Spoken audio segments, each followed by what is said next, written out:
اور جب تک ان کا جنازہ نہیں نکالیں گے مولوی جنازہ پڑھ کے ہی چھوڑتا ہے، ہم ان کا جنازہ پڑھ کر ہی چھوڑیں گے۔ کہتے ہیں دینی مدارس کے طلباء، بھائی دینی مدارس کے طلباء عاقل بھی ہیں اور بالغ بھی ہیں۔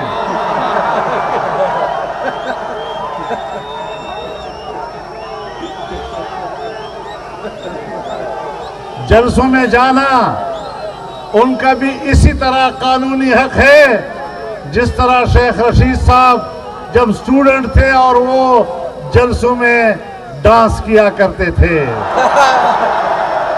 یہ میرے ساتھ پی ڈی ایم کی جتنی بھی قیادت ہے، یہ سب کے سب جب کالج یونیورسٹی میں طالب علم تھے تو یہ جلسوں میں جاتے تھے، جلوسوں میں جایا کرتے تھے۔ دینی مدرسے سے کیوں ڈرتے ہو؟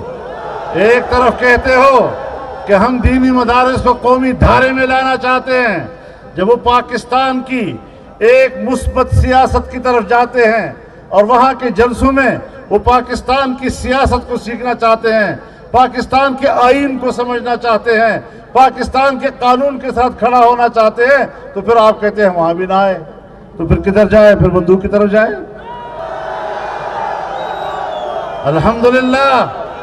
الحمدللہ مدارس کے طلباء نے ہماری آواز پر لبیک کہا ہے، مدارس کے اساتذہ نے، مدارس کے تنظیموں نے لبیک کہا ہے ہماری آواز پر۔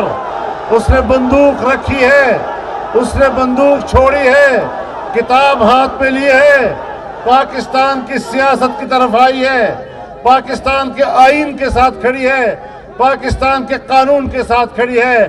ہم ان کو قانون کی طرف لانا چاہتے ہیں، ہم ان کو جمہوریت کی طرف لانا چاہتے ہیں، ہم ان کو پاکستان کے آئین کا وفادار بنانا چاہتے ہیں، اور تم ان کو پاکستان کی وہ آئین کا غدار بنانے کی کوشش کر رہے ہو۔